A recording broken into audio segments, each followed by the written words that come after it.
उपयुक्त माना जाता था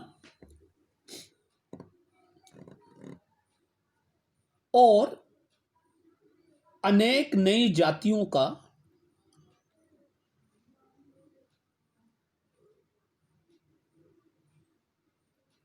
बड़ी तेजी से अनेक नई जातियों का बड़ी तेजी से समाज में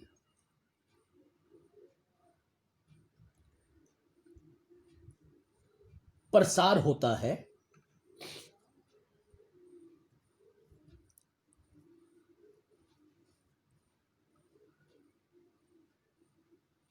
जैसे बहुत सारे व्यवसाय का काम करने वाले लोग, जैसे बहुत सारे व्यवसाय का काम करने वाले लोग अब जाति बन गए थे।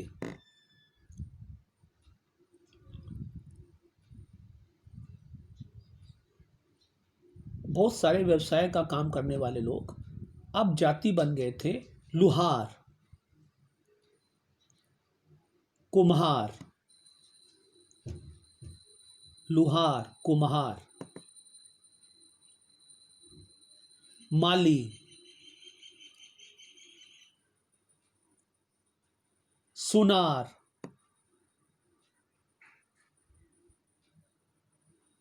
तथा हलवाई जैसे व्यवसाय भी। हाँ, लुहार, कुम्हार, सुनार, लुहार, कुम्हार, सुनार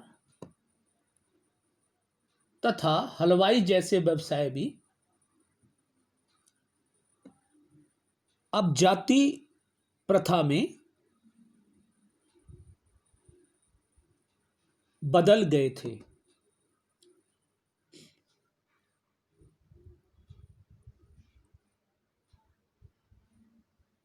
इसी काल में, इसके आगे, इसी काल में एक नई जाति जिसे चंडाल कहा जाता था, चंडाल, एक नई जाति जिसे चंडाल कहा जाता था,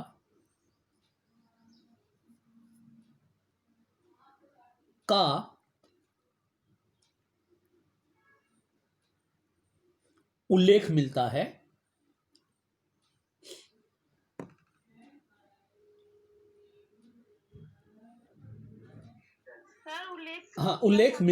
चंडाल का उल्लेख मिलता है जो अंतजय या जाति प्रथा से बाहर माने जाते थे, या जो अंतजय अंत, हाँ, उल्लेख मिलता है जैसे चंडाल जिन्हें जाति प्रथा से बाहर माना जाता था, या अंतजय कहा जाता था, या अंतजय कहा जाता था। इनकी स्थिति समाज में सबसे खराब थी। इनकी स्थिति समाज में सबसे खराब थी।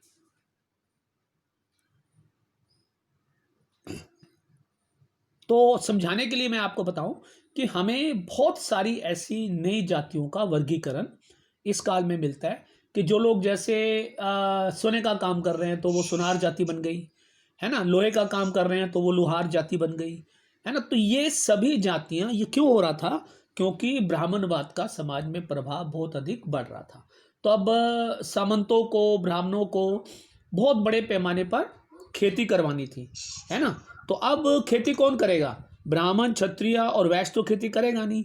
तो खेती करने के लिए शूद्रों को हमेशा प्रोत्साहित किया जाता था। फिर हम इस काल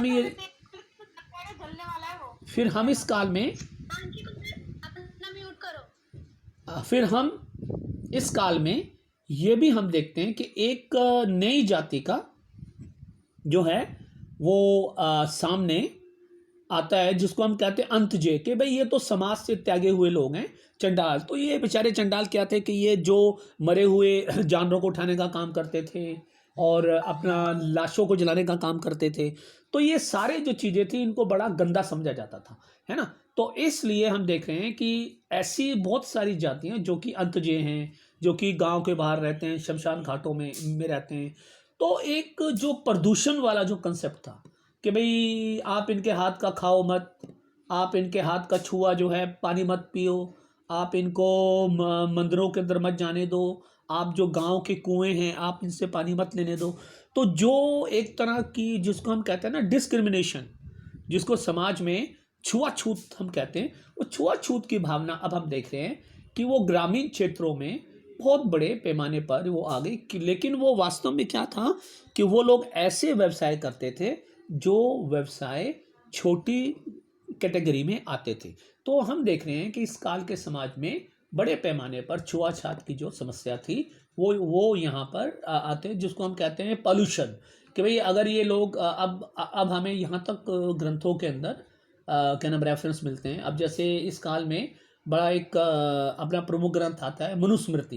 हालांकि मनुस्मृति इस काल में लिखा गया ग्रंथ था, और वो ये कहता है कि भाई शूद्रों को जो हैं हमें कोई समाज के अंदर ज़्यादा उसकी स्थिति हमें ज़्यादा अच्छी नहीं करनी है।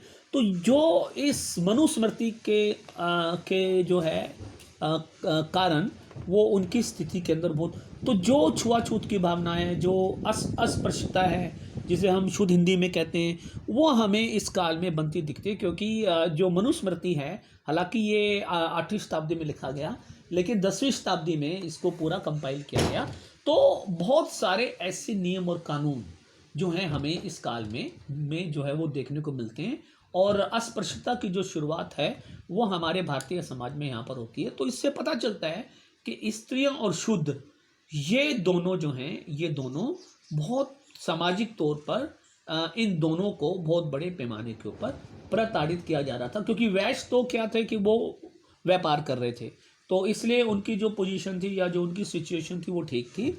लेकिन जो लोग छोटे निम्न काम कर रहे थे, तो वो लोग सभी समाज के द्वारा बहिष्कृत इस काल के अंदर कर दिए गए थे। लेकिन फिर से वही बात कि हम पूरे अगर मध्यकाल में देखें तो कहीं बहुत कठोरता के साथ नियम पालन किए जाते थे, कहीं कहीं पर लचीलापन था। लेकिन धर्म के आधार पर पहले क्या था कि जाति क्या थी, कर्म के आधार पर पहले क्या होता था कि कोई भी व्यक्ति अगर वो ब्राह्मण है, अगर वो बुरा कार्य करता है तो हम उसको शूद्र भी मान सकते हैं। कोई शूद्र अगर बहुत अच्छा कार्य कर, तो जातियों में ऊपर और नीचे जाने की जो परंपरा थी, ऊंचा जाने की और नीचे जाने की, वो अब धीरे धीरे इस काल में समाप्त हो जाती है।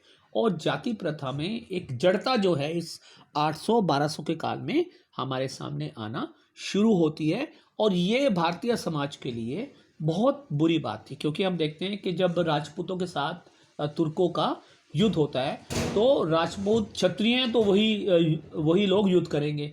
तो अब क्या होता है कि भाई सेना सिर्फ किसकी होगी, क्षत्रियों की होगी। बाकी जो निम्न जाति हैं इनको कोई ज़्यादा युद्ध करने का अधिकार नहीं होगा। तो कहते हैं कि राजपूतों की पराजय का सबसे बड़ा कारण शायद भारत की जो ये अस्पृश्यता वाली जो नीति थी, ये जो हमारी जाति प्रथा थी, और ख़ासकर मनुस्मृति के कारण बहुत जो है ये चीज़ें ऐसे आई। और हमें इस काल में कोई भी ऐसा हालांकि जब हम धर्म पढ़ते हैं, जब हम धार्मिक स्थिति पढ़ते हैं, तो हमें कुछ समाज सुधार की बातें देखने को मिलती हैं। लेकिन आम तौर पे जो शूद्रों की स्थिति और स्त्रियों की स्थिति बहुत खराब थी। Clear to class? हेलो। हाँ हाँ हाँ जी। अब हम जो हैं फाइनली अब हम आते हैं धार्मिक स्थिति के ऊपर कि भाई धार्मिक जो स्थिति थी वो क्या थी। लिख लें पॉइंट। सर शूद्रों की धार्मिक स्थिति नहीं शूद्रों की नहीं, अब वैसे जनरल धार्मिक स्थिति, क्योंकि शूद्र तो सामाजिक स्थिति में आ गए ना, इसलिए शूद्र तो सामाजिक स्थिति में आ गए। क्योंकि अब क्या हो गया कि अब जाति क्या हो गई, वो हो गई जन्म। अब ये कहा जाने लगा कि ब्राह्मण चाहे जैसा भी हो, चोर भी है, लंपट भी है, दुराचारी भी है, तो वो श्रेष्ठ है। तो ये बहुत एक गलत परंपरा। और शूद्र बेचारा चाहे जितना शरीफ है, जितना अच्छा है, तो जो जन्म के आधार पर जो अब जाति प्रथा जो हुई, तो जो भेदभाव जो था वो समाज में हो गया। तो ये सामाजिक स्थिति थी। लेकिन हम धार्मिक स्थिति में हम देख रहे हैं कि काफ़ी सारे अब सुधार इसमें संभव होंगे। लिख लीजिए, इस काल की धार्मिक स्थिति। पहला,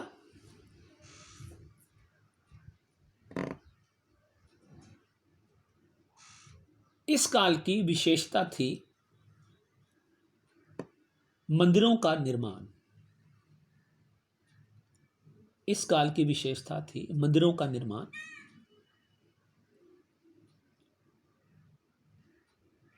उत्तर भारत,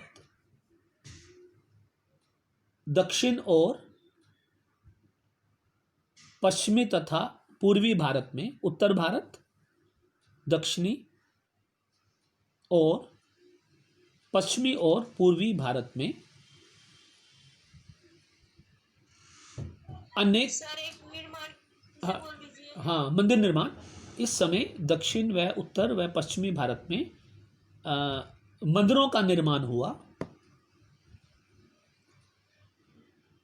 क्या सर? मंदिरों का निर्माण हुआ।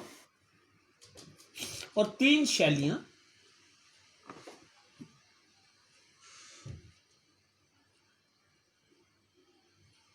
नागर,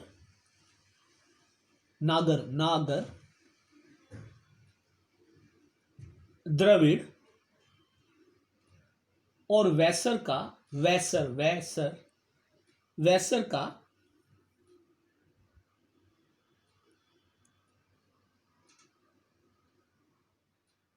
तकनीकी निर्माण हुआ। वैसर का तकनीकी निर्माण हुआ।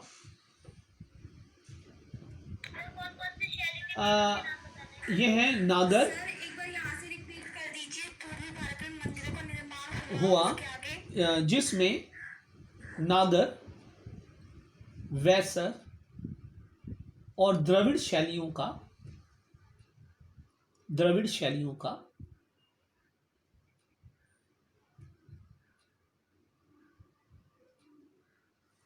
तकनीकी निर्माण हुआ। इन शैलियों के मंदिर द्रविड़, नागर और एक और? वैसर शैली का तकनीकी निर्माण हुआ। इन शैलियों के मंदिर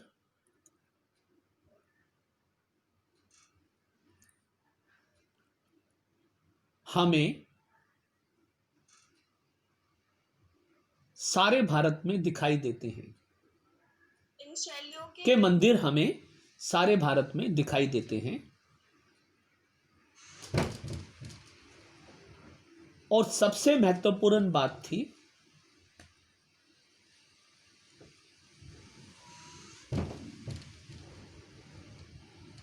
मंदिर आर्थिक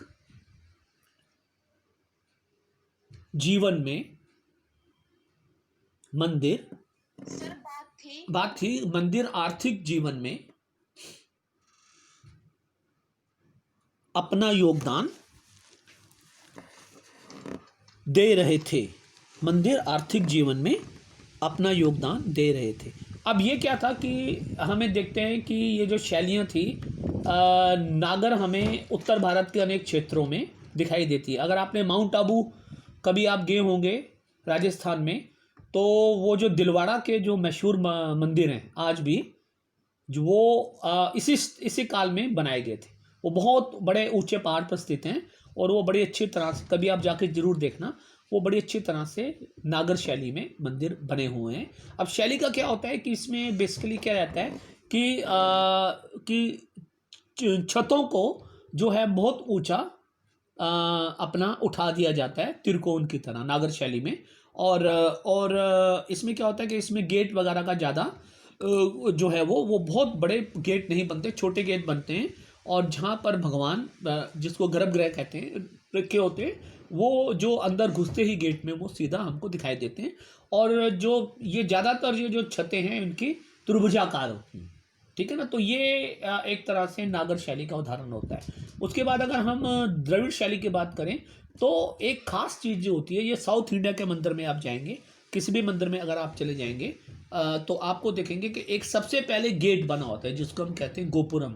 एक बहुत बड़ा गेट बना होता है और गेट के बाद फिर उस मंदिर का प्लेटफॉर्म बनाकर निर्माण किया जाता है और उसके ऊपर जो है फिर से शिखर बनाया जाता है। और वो शिखर जो है वो बेसिकली जो है वो चाकोर होते हैं, वो बिल्कुल त्रिभुजाकार ना होके वो शिखर जो है वो बड़े चाकोर शेप में बनाए जाते हैं। तो ये तकनीकी चीज़ें हैं। तो ये द्रविड़ शैली हो गई। और वैसर की जब हम बात करते हैं तो ये हमें उड़ीसा में मंदिर मिलते हैं। अब जगन्नाथपुरी का जो मंदिर क्या है वो वैसर शैली के। इसमें क्या होता है कि एक बहुत बड़े प्रांगण में, एक बहुत बड़े बरामदे में बहुत सारे मंदिर बनाए जाते हैं। अगर हम बात करें अगर आपका कभी उड़ीसा के मंदिरों में जाना हो, अपना लिंगेश्वर मंदिर है और जगन्नाथपुरी मंदिर है, ये सभी मंदिर वैसे शैली में बनाए गए हैं कि इन सभी मंदिरों को एक जगह पर इकट्ठा बनाया जाता है। तो ये सिर्फ तकनीक के आधार पर थी, लेकिन सबसे बड़ी बात ये थी कि ये आर्थिक सत्ता के केंद्र बन गए। मान लीजिए कि अगर किसी को व्यापार करना है तो वो जाके मंदिर से जाकर लोन ले लिया करता था कि भाई आप इतने इंटरेस्ट के ऊपर आप जो है वो हमसे लोन ले लीजिए। तो मंदिर जो थे, मंदिरों के पास इतनी धन संपत्ति हो गई थी कि ये सभी आर्थिक सत्ता के केंद्र बन गए थे। इसलिए जो मध्यकालीन इतिहासकार हैं जैसे हबीबुल्ला वगैरह, वो ये कहते हैं कि जब मुस्लिम आक्रमण हुए तो उन्होंने सबसे ज़्यादा अटैक मंदिरों पे किया। क्यों? क्योंकि मंदिरों के पास बहुत अधिक धन संपत्ति थी।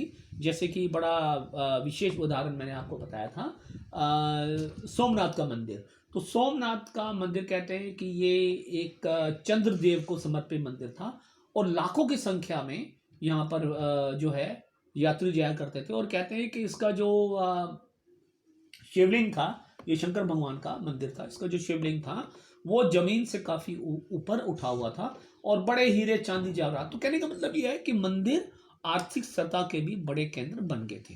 तो ये एक बड़ी विशेषता थी इस काल की। क्लियर? धार्मिक तौर पे पूरे भारत में हमें ये देखने को मिलता है। बिल्कुल क्लियर है पॉइंट मंदिर की शैली को लेके और उसके रोल को लेके। हाँ, अब सेकंड पॉइंट लिखें। हाँ, अब सेकंड पॉइंट लिखें। इस काल में कुछ धर्म सुधार आंदोलन,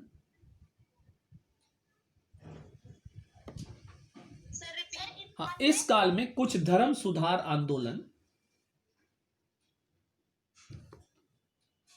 जिसको हम अंग्रेजी में जो है रिफॉर्म मूवमेंट कहते हैं, धर्म सुधार आंदोलन आरंभ हुए जिन्होंने जाति प्रथा को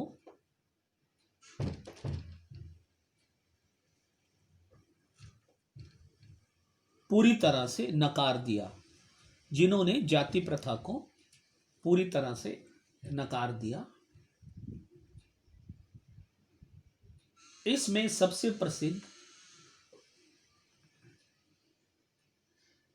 पूर्वी भारत में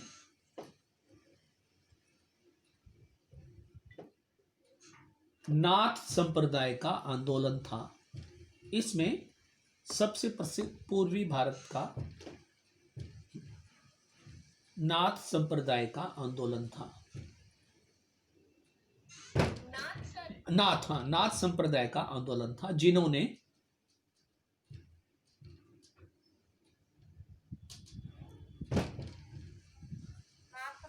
का आंदोलन था जिन्होंने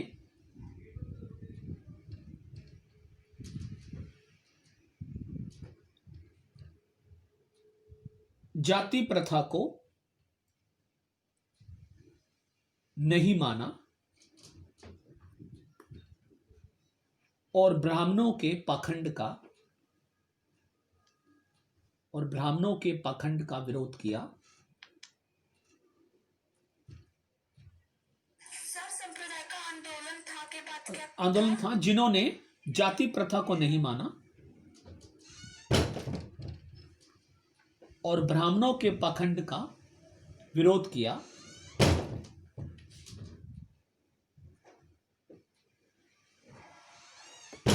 ये सभी लोग योगी कहलाते थे। ये सभी लोग योगी कहलाते थे और ज्यादातर निचली जातियों के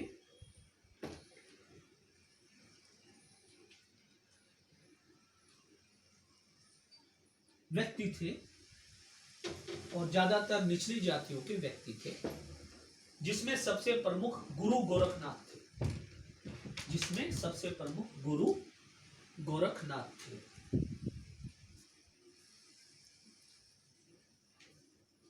जिसमें सबसे प्रमुख गुरु गोरखनाथ थे। अगला point, next point,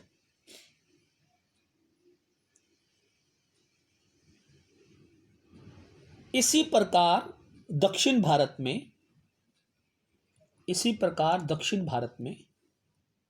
next point है ये धार्मिक का। इसी प्रकार दक्षिण भारत में लिंगयात या वीरशैव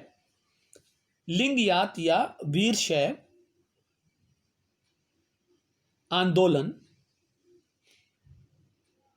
लिंगयात या वीरशैव आंदोलन देखने को दक्षिण भारत में इसी प्रकार दक्षिण भारत में लिंगयात या वीरशैव आंदोलन, लिंगयात या वीरशैव आंदोलन, आंदोलन का, हाँ, लिंगयात या वीरशैव आंदोलन। ये सभी लोग के बाद बोलना। हाँ, ये सभी लोग ब्राह्मण थे उसके बाद। नहीं, ब्राह्मण नहीं थे, छोटी जाति के लोग थे, वो तो खत्म हो गया ना गोरखनाथ वाला। ये नेक्स्ट पॉइंट है। इसी प्रकार दक्षिण भारत, इसी प्रकार दक्षिण हाँ हाँ, लिंगयात या वीरशैव आंदोलन था, या वीरशैव आंदोलन था, जिसके गुरु, हाँ थर्ड पॉइंट है, हाँ, इसी प्रकार दक्षिण भारत में, अभी मैं बोल दूंगा, पहले लिख लो। इसी प्रकार दक्षिण भारत में लिंगयात या वीरशैव आंदोलन था, जिसके गुरु बासव थे। गुरु बासव थे। इन्होंने सभी प्रकार की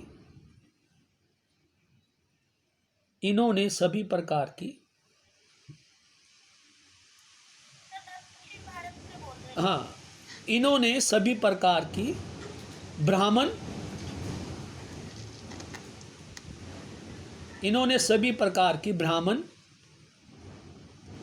व्यवस्था को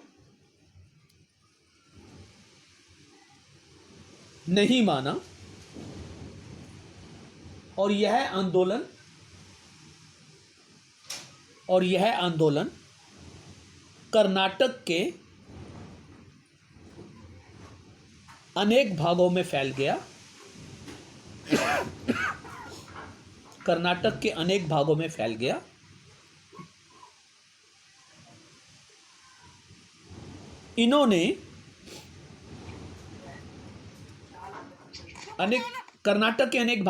गया। इन्होंने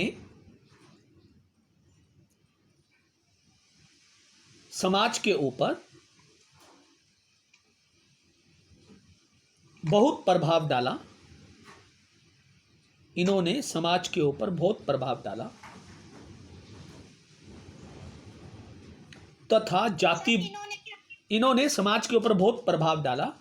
तथा जाति बंधनों को समाप्त किया।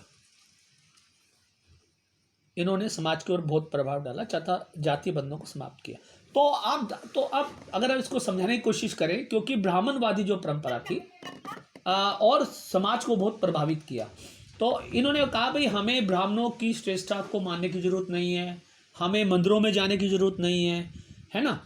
हम जो हैं वो क्या करेंगे कि हम एक ही ईश्वर की पूजा करेंगे, और हम किसी भी ब्राह्मणवादी चिन्ह को, जैसे जनेऊ है या उनके जो वस्त्र हैं या जो उनके मंदिरों में, हमको जाने की ज़रूरत नहीं है। हम जो है भजन कीर्तन करते हुए हम उसकी पूजा करेंगे। क्योंकि इस काल में अगर हम देखें, वो मैं आपको नेक्स्ट पॉइंट में बताऊंगा कि अलवार और नैनार संत, ये जो संत थे, ये छोटी जातियों के संत थे, ये पूरे समाज के अंदर धर्म प्रचार कर रहे थे और ये कह रहे थे कि ये जो वर्ण व्यवस्था है हम इसको नहीं मानते, हम ब्राह्मणों की श्रेष्ठता को या क्षत्रिय की श्रेष्ठता को हम नहीं मानेंगे। हम अपनी किसी भी, चाहे वो व्यक्ति किसी भी जाति का क्यों ना हो, ये लोग कहते हैं चाहे वो व्यक्ति चंडाल क्यों ना हो, उसके पास मुक्ति का मार्ग है। क्योंकि ब्राह्मण क्या कहते थे कि सिर्फ जो ऊंची जाति हैं, जिनको ये द्विज कहते थे, जो जनेऊ पहनते थे, ब्राह्मण क्षत्रिय वैश्य, है ना, यही भगवान से मुक्ति पाएंगे। तो उन्होंने कहा ऐसा कुछ नहीं है, ये किसी भी धर्म ग्रंथ में नहीं लिखा हुआ, ये ब्राह्मणों के द्वारा ये धर्म सुधार आंदोलन थे। तो उन्होंने उनकी हर बात को खारिज किया, कहा कि जो शूद्र है, वो जो नीची जाति के लोग हैं, वो भी भगवान के भजन करते हुए, कीर्तन करते हुए वो कर सकते हैं। तो कहते हैं कि ये जो भक्ति आंदोलन जो 12वीं शताब्दी के बाद पूरे भारत में चलता है, ये उसकी शुरुआत का ये शुरुआत इन धर्म सुधार आंदोलनों से हुई। ठीक है, अब नेक्स्ट पॉइंट, धार्मिक का ही नेक्स्ट पॉइंट,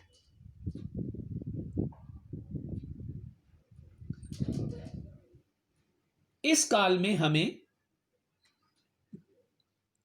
बौद्ध धर्म और जैन धर्म की, इस काल में हमें बौद्ध धर्म और जैन धर्म की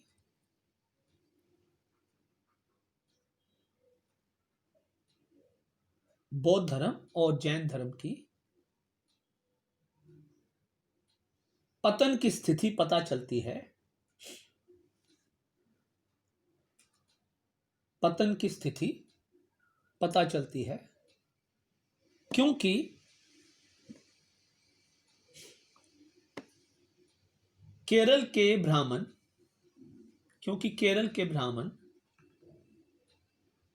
शंकराचार्य ने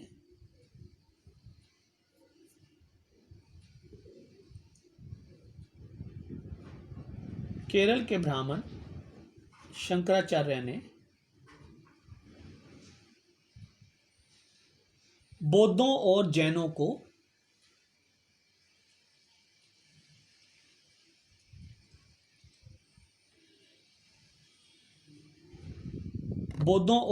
को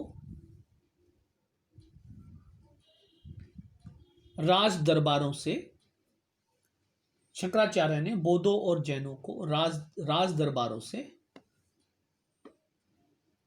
बाहर कर दिया था।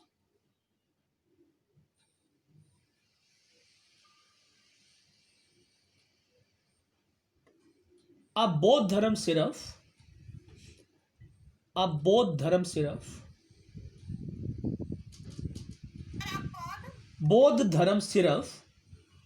भारत के पहाड़ी क्षेत्रों में रह गया था। बौद्ध धर्म अब सिर्फ भारत के पहाड़ी क्षेत्रों में रह गया था और जैन धर्म गुजरात और कर्नाटका तक सीमित हो गया था।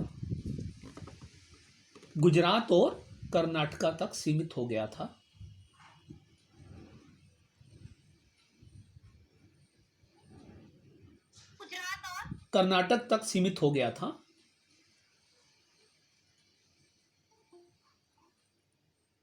आगे शंकराचार्य के शिष्य रामानुजम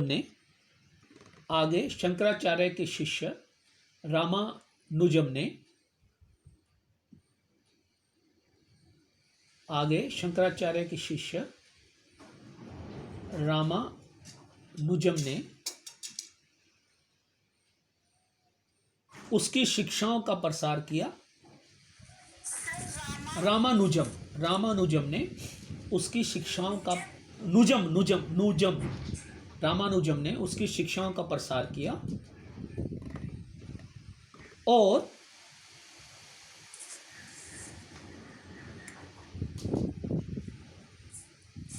हिंदू धर्म को 4 मठों द्वारा और हिंदू धर्म को 4 मठों और क्या आगे क्या बोला? और हिंदू धर्म को 4 मठों द्वारा संगठित किया। मठ 4 मठों द्वारा संगठित किया। मठों द्वारा संगठित किया।